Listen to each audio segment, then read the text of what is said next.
नमस्ते, स्वागत है आपका इस वीडियो में। आज है आपका 27 जून और आज की न्यूज़ में हम थोड़ा सा देखेंगे क्या क्या हो रहा है नहीं हो रहा है। उसी तरीके से मतलब अगर आप चैनल पे नए हैं, सबसे पहले लाइक कर दीजिए। उसके साथ कोई भी क्वेश्चन कोई कमेंट सेक्शन में मुझे बता सकते हैं। और कल एक क्वेश्चन आया था कि गडकरी साहब ने बताया था कि हाँ वो स्टेट के पास जाता है, बट बॉटम लाइन ये है कि आपके पॉकेट से तो निकल रहा है ना पैसा। स्टेट के पास जाए, सेंटर के पास जाए, कहीं भी पीछे पैसा तो आपका ही निकल रहा है, तो लॉस तो आपका ही हो रहा है। तो मेरा बोलने का मतलब ये है कि मैं इतना ज़्यादा टैक्स क्यों दूंगा। इसलिए मैंने कल वो जो मीम दिखाया था कि विश्व गुरु यूरोपियन टैक्सेस सबसे आ रहे हैं इंफ्रास्ट्रक्चर। ऑल तो इंफ्रास्ट्रक्चर बहुत इंप्रूव है, बट वो इंफ्रास्ट्रक्चर को एक्सेस करने के लिए आपको बहुत ज़्यादा पैसा देना पड़ता है। और जब भी किसी भी जगह पे बहुत ज़्यादा इंफ्रास्ट्रक्चर डेवलपमेंट होता है, वहाँ पे जो वाटर टैक्स, लैंड टैक्स, सारी जो टैक्सेस है वो इंक्रीज हो जाते हैं। तो गरीब आदमी वहाँ पे सर्वाइव करना उसके लिए डिफिकल्ट हो जाता है, फिर उसको मूव आउट करना पड़ता है। वो बेच बाज के निकल जाता है। एनीवे, तो वो सब चलता रहता है, that is part and parcel of it. So government में ब्लॉक ओटीसी। ओटीसी का मतलब होता है ओवर द टॉप काउंटर, और for nicotine gums and patches. So हमें ये मतलब वही है ना, अपना देश में एक गजब गजब चीज़ होता है। ओटीसी का मतलब होता है मतलब ओवर द टॉप काउंटर, मतलब आप काउंटर में जाके उसको परचेज कर सकते हैं। और यहाँ पे आपको क्या देखने को मिल रहा है, यहाँ पे आपको ये देखने को मिल रहा है कि भैया जो गवर्नमेंट है उसको ब्लॉक करने वाला है। मुझे ये समझ में नहीं आता कि आप जो है मतलब लूज में सिगरेट बीड़ी खरीद खरीद सकते हो, बट जो बंदा उसको छोड़ने के लिए निकोटिन गम पैचेस इसका इस्तेमाल करना चाहता है, उसको आप नहीं बेचने दोगे। सो समथिंग जो हमारे देश में ही हो सकता है। हाईवे बिल्डिंग बजट में be raise for 2020 financial 24 CV of Byju staff slum. अच्छा, सही है सही है। ये digital India bill draft likely within इन 15 डेज। ये तो आपका 6 महीने से, आई थिंक 8 महीने से चल रहा है, तो कुछ होने वाला नहीं है। तो India to remain fastest growing big economy for next 3 years S N P. तो स्टैंडर्ड एंड पुअर जो बोल रहा है उसका ग्लोबल रिपोर्ट के माध्यम से अभी यहाँ पे बताया जा रहा है कि भाई हमारा जो इंडिया है वो 3 साल बहुत अच्छा ग्रो करेगा, एवरेज 6.7% ग्रोथ प्रोजेक्टेड। अगर 6.7% फास्टेस्ट ग्रोथ है, तो आपको समझना पड़ेगा ग्लोबल मार्केट का हालत क्या है और क्यों घोड़े जो है इंडिया में आ रहे हैं, पैसा डाल रहे हैं। घोड़े आ रहे हैं, मिडिल ईस्ट वाले बंदे आ रहे हैं, चाइनीज़ भी आ रहे हैं, ताइवान और मलेशिया के माध्यम से वो लोग इन्वेस्ट करेंगे। सो बहुत सारे रूट्स होते हैं जिसके माध्यम से आप इन्वेस्ट कर सकते हो इंडिया में। तो आप बोलोगे कि भाई ये चाइनीज़ लोग इन्वेस्ट कर रहे हैं तो यहाँ से भी पैसा उठा के लेके जाएंगे, पैसा डालेंगे तो कुछ तो फ़ायदा वो लेना चाहेंगे ना। Either they will be of F P I, either they will be F D I, either they will be F P I. या दो दो ही रूट होता है, F P I F D I, foreign direct investment, foreign portfolio investment. So यहाँ पे हमें वही देखना पड़ेगा कि अगर 6.3 जो है, जैसे मैं बोला था कि ओवरऑल अगर हम देखेंगे, अगर रियलिटी में, ये आपका एक्सपेक्टेड है, ये एस्टिमेट है, रियलिटी में हमें देखने को मिलेगा that it will be near about 5%, 5.2%, 5.3%। और रीज़न भी मैंने बहुत बार बताया गया, क्योंकि यहाँ पे हमारा जो जीडीपी है वो आपका प्रोडक्शन के, जीडीपी का मतलब होता है कितना आप प्रोड्यूस कर रहे हो, कितना आप ग्रॉस डोमेस्टिक प्रोडक्शन होता है। सो कितना प्रोड्यूस कर रहे हो, कितना कंजम्पशन हो, दो चीज़ होते हैं। एक होता है एक्सपोर्ट और एक होता है आपका इंटरनल कंजम्पशन। क्योंकि हमारा जो लार्जेस्ट पॉपुलर कंट्री है, तो यहाँ पे इंटरनल कंजम्पशन बहुत ही ज़्यादा है, और उसी के साथ साथ हम जो है जितना ज़्यादा एक्सपोर्ट करेंगे तो वहाँ पे हमारा जीडीपी जो है वो ग्रो करेगा। क्योंकि इन टर्म्स ऑफ डॉलर जब भी हम देखते हैं तो वहाँ पे आदमी का जो है या देश का जो है जीडीपी उसके हिसाब से मापा जाता है, डॉलर के हिसाब से मापा जाता है। जैसे सऊदी हो गया, सऊदी अगर हम देखें कि world richest country in terms of GDP है सऊदी, क्योंकि सऊदी का जो है वो इतना एक्सपोर्ट करते हैं, क्योंकि वहाँ पे पॉपुलेशन जो है कंपेरेटिवली उतना नहीं है, बट लैंड मास जो है उतना भी नहीं है। आपको मिडिल ईस्ट में सबसे बड़ा कंट्री है सऊदी, बट वहाँ पे अगर हम देखें, आपका यूएई हो गया, सऊदी हो गया, वो इतना ऑयल बेचते हैं, उनका एक्सपोर्ट इतना होता है कि उनका जीडीपी बहुत ही ज़्यादा है। 80,000, 90, आई थिंक सऊदी का जीडीपी कितना है, मैं चेक कर लेता हूँ एक बार। तो यहाँ पे आपको देखने को मिलेगा जीडीपी पर कैपिटा इनकम जो है आपका $30,000 है, यूएस का $50,000 है। So again comparatively is it like Saudi का मतलब एट पार डेवलप्ड है, नहीं है।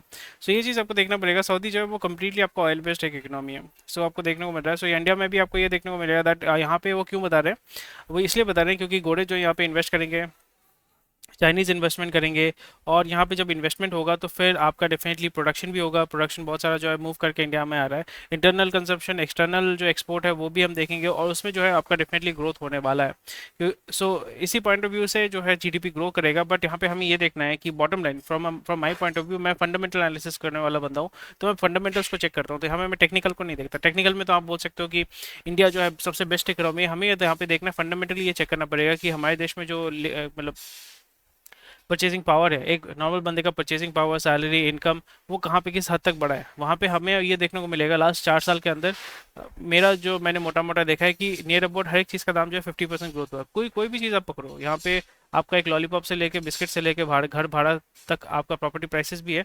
लास्ट 4 इयर्स में कोविड के बाद, बिफोर कोविड आफ्टर कोविड जो है, बिफोर कोविड लोग जो है एंजॉय करते थे, बाहर घूमते थे, निकलते थे, in terms of enjoyment quality of life was much better. But अभी जो है कंज्यूम बहुत ज़्यादा कर रहे हैं, डेट के माध्यम से कंज्यूम कर रहे हैं, बट परचेजिंग पावर जो है वो बहुत हद तक रिड्यूस हुआ है, और वहाँ पे डेट को जो इंट्रोड्यूस किया जा रहा है। सो डेट में जब भी आप इंसान को डालते हो तो एक बहुत ही अच्छा होता है, एटलीस्ट मेरे वाले बंदे के लिए तो बहुत अच्छा होता है, क्योंकि मैं डेट यूज़ नहीं करता, एंड मैं डेट यूज़ करता हूँ मेरे इनकम को बढ़ाने के लिए। और यहाँ पे टिपिकली लोग क्या करते हैं, डेट को यूज़ करते हैं अपने इनकम को घटाने के लिए, और rather to fulfil what they want, not what they need. वो नीड और वांट में दोनों में डिफरेंस होता है। सो मैं हाईली सजेस्ट करता हूँ कि आप जो है अपने वांट बेस्ड चीज़ों को जो है avoid what you want, focus on what you need. ठीक है, तो आपके लिए ईजी हो जाएगा। Vulcan steel in talks for $2.5 billion for, अच्छा, नवीन जिंदल एक्सपोर्ट ग्रीन प्लांट कर रहे हैं ओमान में। अच्छा, ओमान में तो ऑलरेडी मतलब ठीक है।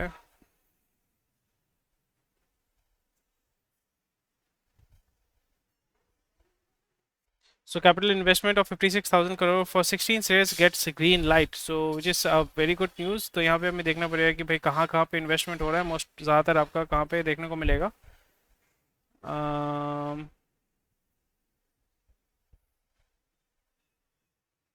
सही है,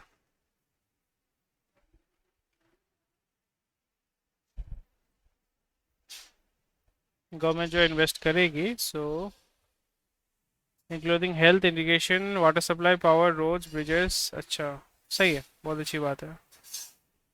तो यहाँ पे जब भी हेल्थ, एजुकेशन, इरिगेशन, प्राइमरली हमें यहाँ पे देखना पड़ेगा हेल्थ, फार्मा, हॉस्पिटल्स, एजुकेशन में हो गया स्कूल्स, इलेक्ट्रॉनिक्स, इरिगेशन में हो गया fertilizer, pumps, solar panels, water supply में आपका पाइप्स, पावर में हो गया आपका बिजली, coal power plants, road, bridges, infrastructure. से यहाँ पे वही आपका मेनली फोकस किया जा रहा है केपेक्स पे, गवर्नमेंट के माध्यम से यहाँ पे पुश किया जा रहा है, ताकि जो मतलब इनकम जो है वो वहाँ पे हम लोग इंक्रीज कर सके लोगों का, क्योंकि एक्सपेंडिचर जब भी करोगे वो पैसा it will go back to normal people ना। बंदे जो यहाँ पे काम करेंगे वो तो किसी कंपनी के होके काम करेंगे, तो कंपनी भी कमाएगा, लोग भी कमाएंगे, फिर वो जाके वो पैसा जो है इन्वेस्ट करेंगे, खर्चा करेंगे। सो इसी तरीके से जो है बढ़ाया जाता है।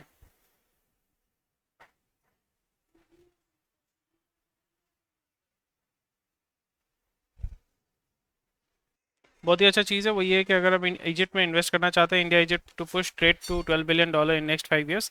सो यहाँ पे मेन चीज़ आपको समझना पड़ेगा, जो सुएज कनाल है, जो सुएज कनाल जिसके माध्यम से आपको पूरा यूरोप मार्केट जो है उसको एक्सेस किया जाता है, नहीं तो आपको पूरा केप ऑफ गुड फेथ यानी आपको अफ्रीका से घूम के जाना पड़ता है। पहले अफ्रीका से घूम के जाना पड़ता था, अभी जो है आपका यमन से आप एंटर मारते हैं, एंटर मार के फिर आप इजिप्ट से होकर सुएज कैनाल के माध्यम से निकल जाते हैं यूरोप में। तो यहाँ पे सुएज कैनाल जो है आपका एक बहुत ही ग्रैंड प्रोजेक्ट था। वहाँ पे आपके सोमालियन पायरेट्स भी घूमते रहते हैं यमन के पास में, जो इसको पकड़ते हैं, शिप्स को पकड़ते हैं, फिर मिलियन बिलियन डॉलर जो इनकम करते हैं वहाँ से।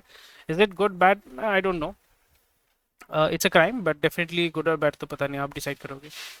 और यहाँ पे इजिप्ट का जो है मेन कंट्रोल होता है सुएज कैनाल के ऊपर। सुएज कैनाल से near about billion billion dollars हर साल जो है इजिप्ट कमाता है। सो इंडिया यहाँ पे पुश कर रहा है, बिकॉज स्ट्रैटेजिक जो रूट्स हैं, अगर आपको मैन्युफैक्चरिंग को कब्जा करना है, या मैन्युफैक्चरिंग हब को या मैन्युफैक्चरिंग सिस्टम को हब कब्जा करना है, तो आपको ट्रांसपोर्ट, वेयर हाउसिंग, लॉजिस्टिक्स, ये सारी चीज़ें जो है आपको कब्जा करना पड़ेगा। सो यहाँ पे अगर आपको यूरोपियन मार्केट एक्सेस करना है, वहाँ पे अगर आपको एक्सपोर्ट करना है, तो फिर डेफिनेटली आपको यहाँ पे सुएज कैनाल के माध्यम से ही करना पड़ेगा। और इजिप्ट में जो है एलसीसी, यहाँ पे कुछ सालों पहले, आई थिंक 10 साल पहले या 5 साल पहले या 7 साल पहले, आपका वहाँ पे कू हुआ था। कू के बाद जो है आपका जो आर्मी के जनरल थे एलसीसी, वो प्रेसिडेंट बन गए थे इस देश के। और वहाँ पे इंटरनल वारफेयर ये सब चलता रहता है, बिकॉज इजिप्ट जो है, इजिप्ट, अल्जीरिया, लिबिया, ये सारे कंट्रीज है, that is tip of the Africa. वहाँ पे जो है कोशिश करते हैं कि हमेशा डिस्टर्बेंस तैयार करके रखें, जब भी आप कहीं पे भी डिस्टर्बेंस करते हैं तो उसको कंट्रोल करना बहुत ही आसान हो जाता है। सो इंडिया और इजिप्ट के बीच में अगर ये समझौता होता है तो इससे बहुत बड़ा फ़ायदा होगा इंडिया को, इजिप्ट को भी फ़ायदा होगा। सबसे बड़ा नुकसान होगा चाइना को, क्योंकि चाइना जो है मैन्युफैक्चरिंग सिस्टम को, लॉजिस्टिक्स को, सारी चीज़ों को कंट्रोल करता है, और यहाँ पे उसके हाथ से वो निकलने के चांसेस बहुत ज़्यादा है। और इसमें गवर्नमेंट जो है वो पुश करेगा, गवर्नमेंट बहुत सारे सब्सिडी देगा, बहुत सारे एफटीए यानी फ्री ट्रेड एग्रीमेंट होंगे। वहाँ पे क्या आपको पुश करने को मिलेगा, मीट, फेरो एलॉयज जो सबसे ज़्यादा एक्सपोर्ट किए जाते हैं, फेरो एलॉयज, मीट, राइस, क्योंकि वहाँ पे वो डेजर्ट एरिया है, इजिप्ट जो है वो डेजर्ट एरिया, तो वहाँ से हम लोग इंपोर्ट करते हैं पेट्रोलियम प्रोडक्ट्स, केमिकल्स, अमोनिया, ये सारी चीज़ें आप जैसे देख रहे हैं कि पेट्रोलियम वहाँ पे कहीं पे भी जो मरुभूमि है यानी डेजर्ट है, वहाँ पे आपको हमेशा जो है पेट्रोल या ये गैसियस आइटम, ये मतलब जो क्रूड ऑयल का जो सामान है वो आपको मिलेगा। और आप यहाँ से क्यों भेजोगे, क्योंकि जो जिसको हम बोलते हैं ना ग्रीन बास्केट, तो यहाँ से हम खाने का सामान भेजेंगे, वहाँ से हम जो एनर्जी परचेज करेंगे। और यहाँ पे जैसे मैंने बार बार कहा है कि India is a country with largest population, तो यहाँ पे energy requirement is must must must, क्योंकि हमारे देश में एज सच कोई एनर्जी रिसोर्स नहीं है apart from hydro electricity. Nuclear is the only option that we have to go, हमें जाना ही पड़ेगा, वो हमें करना ही पड़ेगा। ऑलरेडी इंडिया का जो thorium based nuclear power plants, इसके ऊपर टेक्नोलॉजी पे India is the top world leader right now, technology पे, नॉट प्रोडक्शन या manufacturing, but in terms of technology research बहुत इंडिया में होता है। पर अभी जो एग्जिस्टिंग हमारा जो रिक्वायरमेंट होता है, एनर्जी रिक्वायरमेंट होता है, आपका ऑस्ट्रेलिया से कोक आता है, यानी कोल आपका ऑस्ट्रेलिया से आता है आपका। फिर क्योंकि माइनिंग सिस्टम हमारे यहाँ पे बहुत वीक है, टेररिज्म है, टेररिज्म नहीं बोलूँगा बट आपका इंसर्जेंसी है, सोशल अनरेस्ट बहुत ज़्यादा है। और आपका पेट्रोलियम जो है वो आपका रशिया से आ रहा है, सऊदी से आ रहा है। सऊदी से जब भी आप ले रहे हैं आपको डॉलर में परचेज करना पड़ता है। फिर सऊदी आपके अभी क्या कर रहा है, अभी it can not right now, it is not able to step out of the dollar standard, ठीक है। तो वो क्या कर रहे हैं, अभी वो अपना प्रोडक्शन कम कर दे रहे हैं ताकि आपका ऑयल प्राइसेस बढ़ जाएगा, जिससे अमेरिका भड़क जाएगा। तो बहुत सारी चीज़ें यहाँ पे हो रही है। सो इंडिया जो है यहाँ पे they are investing a lot of money. और यहाँ पे कौन कौन से कंपनी यहाँ पे इन्वेस्ट कर रहे हैं, सो दे आर मतलब बड़े बड़े जो कंपनीज है प्राइमरीली आपके सेगमेंट में, यानी shipping, logistics, warehousing, infrastructure, Vedanta वहाँ पे जाएगा, महिंद्रा जाएगा, गोदरेज जाएगा, टाटा जाएगा, अडानी डेफिनेटली वहाँ पे जाने वाला है। तो ये सारे कंपनी जो वो यहाँ पे जाने वाले हैं, हमें देखना पड़ेगा किस तरीके से वो लोग फ़ायदा उठाएंगे वहाँ पे। और जो पेट्रोलियम कंपनीज है वहाँ पे जाके अपना मैन्युफैक्चरिंग हब खोलेंगे, ताकि जो ऑयल जो है वो क्रूड ऑयल हमें नहीं लाना पड़ेगा, हम जो है वो ऑयल को प्रोसेस करके लेके आ पाएंगे, ताकि हमारे यहाँ पे जो, क्योंकि जब भी आप प्रोसेसिंग करते हैं तो पोल्यूशन होता है, तो इजिप्ट में पोल्यूशन होगा, इंडिया में कंजम्पशन होगा, इजिप्ट में पोल्यूशन होगा। तो ये सबसे बड़ा फ़ायदा हो जाता है। इसलिए आप देखोगे जो यूरोपियन ऑयल होते हैं, आपका जो जामनगर में रिलायंस का जो आपका क्या बोलते हैं ये ऑयल ऑयल रिफाइनरी है जामनगर में, उसका मतलब 100% बोल सकते हैं, 100% जो है वो बाहर ही निकलता है, वो इंडिया में आता ही नहीं है, वो क्या बाहर निकलता है। बाहर निकलता है इसका मतलब ये है कि वो तेल इंडिया में आता है, मतलब क्रूड जो इंडिया में आता है उसका रिफाइनिंग होता है, फिर वो यूरोपियन या माली या मालदीव्स, माली नहीं मालदीव्स, ये सारे जो कंट्रीज है वहाँ पे चले जाता है, जहाँ पे वो उसको प्रोसेस नहीं करना चाहते हैं, प्रोसेसिंग कैपेसिटी नहीं है। यूरोप में नहीं करना चाहते क्योंकि पोल्यूशन होता है, वो चाहते हैं कि भाई इंडिया में पोल्यूशन हो, मेरा को क्या फ़र्क पड़ता है। तो यहाँ पे इंडिया में पोल्यूशन होता है, वो उसका बेनिफिशियरी है। सो अगर हम वहाँ पे उसको अगर कर पाते हैं तो वहाँ पे पोल्यूशन होगा, इंडिया में जो है हम कंजम्पशन कर पाएंगे।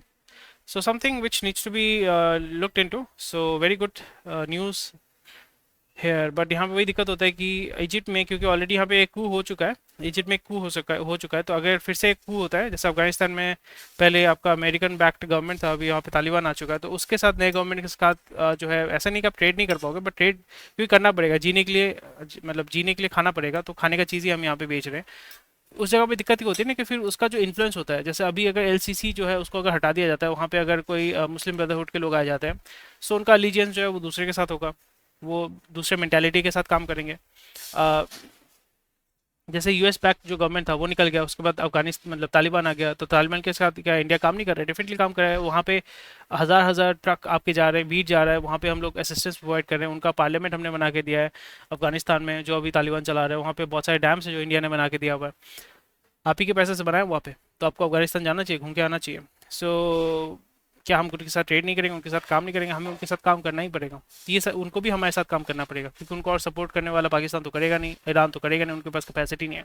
सो ये सारे जियो पॉलिटिक्स जब आप समझ जाते हैं तो फिर आपको पता चलता है कि भाई अच्छा ये ऐसा हो रहा है, वो वहाँ से हो रहा है। So this is how it works. Modi government will root out menace of drugs, तो ये आप एक ही तरीके से कर सकते हो, वो ये है कि आप इसको लीगलाइज कर दो। क्योंकि इंडिया में आप किसी भी रिक्शा वाले को या किसी भी जगह पे जाकर पूछो कि मिलता है क्या, हर जगह मिलता है, हर जगह मिलता है। इसको आप कम कर ही नहीं सकते, इसको आप कम कर ही नहीं सकते, बंद कर ही नहीं सकते। नशा जो चीज़ है वो नशा एक नशा है, नशा एक नशा है, तो नशा छूटने वाला है नहीं। एक बंदे को आप बोल दो कि आज के ज़माने में आप अपने खुद को ही आप देख लो, आप अगर खुद को बोलोगे कि भाई मैं 2 दिन विदाउट मोबाइल रहूँगा, रह ही नहीं पाओगे। खाना छोड़ दोगे पर मोबाइल नहीं छोड़ पाओगे, ये हमारे लेवल का मतलब वो नशा एक नशा है, तो नशा छोड़ नहीं सकते। तो जब नशा एक नशा होगा, डिमांड एंड सप्लाई, डिमांड जब होगा तो सप्लाई भी मिलेगा, सप्लाई जब होगा तो फिर पैसा आएगा, पैसा जब आएगा तो फिर मजे आएंगे। तो इसलिए गवर्नमेंट को ये करना चाहिए कि भाई मतलब जैसे यूएस में जो वॉर ऑन ड्रग्स है वो फेल है, और वो वॉर ऑन ड्रग्स की वजह से जो साउथ अमेरिका है वो बर्बाद हो चुका है। आप साउथ अमेरिका में मैक्सिको पकड़ लो, कोलंबिया पकड़ लो, कोलंबिया में जैसे आपका पाब्लो एस्कोबार है, मेक्सिको में आपका गुजमान है, इन लोगों ने पूरा अपना कार्टेल बना के रखा हुआ है। वहाँ पे भयानक भयानक वीडियोस बनाते हैं एंड सो इंटरेस्टिंग। सो अगर आपको थोड़ा सा मतलब अजीब टाइप के हो तो फिर यहाँ पे मैक्सिकन कार्टेल वीडियोस आप देख सकते हैं, एग्जीक्यूशन वीडियोस आप जाके चेक कर सकते हैं। They are bonkers, they are crazy, they are more crazy than Taliban and everything. Mass execution यहाँ पे ये लोग करते हैं। सो मास एग्जीक्यूशन क्यों कर रहे हैं, मास एग्जीक्यूशन क्यों करें, इसलिए करें क्योंकि ड्रग रूट जो है उसको वो मतलब कंट्रोल करना चाहते हैं। ड्रग रूट को मतलब ड्रग्स का पैसा है भाई, America is the main consumer, तो वहाँ पे वो कंज्यूम करना चाहते हैं। So if you are interested you can go watch this, I don't suggest it though. So India में तो कभी हो ही नहीं सकता क्योंकि यहाँ पे हमारे इतने बॉर्डर्स हैं, पाकिस्तान है, नेपाल है, भूटान है, म्यांमार है, चाइना मतलब तिब्बत है, श्रीलंका है, इतने सारे कोस्टल रूट है, तो यहाँ पे स्मगलिंग तो होता ही। ऑलरेडी यहाँ पे बहुत सारे कार्टल्स हैं जो मैक्सिकन कार्टल्स के साथ काम करते हैं। There are actually a lot of cartels, बहुत सारे मूवी भी इसके ऊपर बने हुए हैं।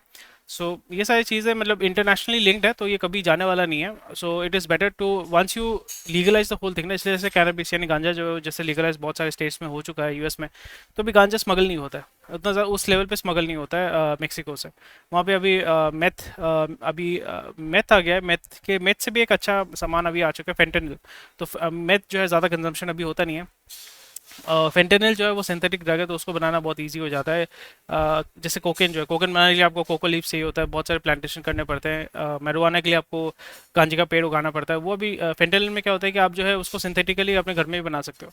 सो बहुत सारी मतलब इतना ज़्यादा डिटेल्स आपको देना नहीं चाहिए, but still Modi government will root out the menace of drugs from the country only by legalizing it, there is no other option. ये बहुत मस्त आदमी बोला है। ओबामा शुड रिमेंबर, कड़ी निंदा से अभी बहुत बहुत ही ज़्यादा कड़ी निंदा कर रहे हैं। So congratulation, Obama should remember that he attack many Muslim Nations and because of his action Obama के टाइम में मुस्लिम नेशंस के ऊपर अटैक हुआ था। लिबिया हुआ था, सीरिया हुआ था, फिर कौन कौन से कंट्रीज हुए थे, Libya, Syria. So directly I think indirectly ही has cost millions of people death. So अगर वो बोलते हैं कि इंडिया में माइनॉरिटी खतरे में है, एक्चुअली इंडिया में तो पता नहीं कौन कौन खतरे में है भाई। Obama ji O ji, O ji, low ji. US regains crown as the top choice for studying abroad. Germany is the third most preferred country with 13.12%. फिर उसके बाद UK। सेकंड में कौन है भाई, ऑस्ट्रेलिया या कनाडा? कनाडा भाई, फिर ऑस्ट्रेलिया कहाँ गया? आपको अगर ऑप्शन मिलता है ना, एक क्वेश्चन है मेरे को आपसे, आपको अगर ऑप्शन मिलता है आप कहाँ पे जाओगे? आप कहाँ पे जाओगे? सो मुझे बताना, अगर आपके पास ऑप्शन होता है just go and study and live there, मुझे बताओ कि आपको कौन सा पसंद है। सीएनजी की डिमांड बढ़ रहे हैं भाई, अभी हर जगह पे सीएनजी चलेगा। मैंने क्या बोला था, ईवी जो है पेट्रोल से और डीजल से जब आप ट्रांजिशन करेंगे ईवी तक, उसके बीच में there will be a transition phase, there will be a transition fuel that is CNG. CNG बोलो बोलो, सीएनजी की जय। CNG accounted for 13% of the all passenger vehicles sold in the country in the first 2 months of the year from 3.5% in 2019। सोचो कि कितना jump हो रहा है। और यहाँ पे नंबर वन कौन है? Maruti Suzuki, Maruti Suzuki. उसके बाद बाकी लोग आ रहे हैं बट कामयाब जो है मारुति सुजुकी है। 18.75% का यील्ड है भाई, बाप रे बाप। एक तो आ रहा है भाई, सपोर्जी पलोंजी का हो रहा है ना। सपोर्जी पलोंजी आपका कंस्ट्रक्शन कंपनी, इंफ्रास्ट्रक्चर कंपनी है, जैसे एचसीसी है हिंदुस्तान कंस्ट्रक्शन कंपनी। सो हालत ख़राब है यार, आपका लार्ज स्केल इंफ्रा प्रोजेक्ट्स में भी हालत ख़राब है। 18.7%, आप मतलब क्या बोल सकते हो यार, 18.7%। एक स्टॉक भी 18.7% नहीं देता भाई, और ये ईल्ड दे रहे 18.7%, which is crazy man, which is very crazy. Bank of India 670 crore का केएस के मानदी का वो लोन बेचना चाहते हैं। सो कितना रिकवर करेंगे? 45% of the recovery, not bad दो। 45% बहुत है। अब सोचो यूएस यूरोपियन कंट्रीज अगर पुतिन को हटा नहीं पाए, वैगनर कहाँ से हटाएगा? सो ये जो इसको बोलते हैं साई ऑप्स बोलते हैं उसको, साइकोलॉजिकल ऑपरेशन। सो ये साई ऑप्स का पार्ट है। सो अंदर ही अंदर डील हो चुका है भाई, सही है। So thank you for watching this video. कोई भी क्वेश्चन कोई कमेंट सेक्शन में बता सकते हैं। अभी बाइजू का जो है लोग छोड़ रहे हैं बाइजू को। सो एटेक में 454 डांसे बैंक डैनिश ब्रांड, अच्छा। ज़्यादा कुछ है नहीं यहाँ पे टेक सिस्टम में, वही केना बेची का काम हो रहा है, तो आईटी जो है बड़े वाले बंदे बड़ा मछली छोटे मछली को खा लेगा। हाँ देख सकते हो यार, मतलब एडटेक में जान तो अभी भी है, जान तो है, पर उस जान को लेके आगे बढ़ेगा कौन, वो देखना पड़ेगा। जो मॉडल है ये मॉडल चलता नहीं है। एटेक में मैंने दो जो भी टाइम बिताया है, जो भी काम किया पर्सनली या मैंने बिजनेस पॉइंट ऑफ व्यू से मैंने जो भी काम किया है, अभी भी मैं काम कर रहा हूँ उसमें, दो चीज़ मैंने देखा है, सर्टिफिकेशन एंड शॉर्टकट। उसके अलावा कोई पढ़ाई लिखाई नहीं करता है। Short certification and shortcut. Shortcut दो, सर्टिफिकेशन तो लोग भाग भाग के आएंगे, सीखने के लिए बोलो लोग दूर दूर भागेंगे, आपको भगाएंगे सबसे, जूता मार के भगाएंगे, वही चीज़ है। Anyway thank you for watching this video. कोई भी क्वेश्चन कोई कमेंट सेक्शन में बता सकते हैं। टेक केयर, बाय बाय, जय हिंद। स्वस्थ रहिए, मस्त रहिए, कल मिलते हैं।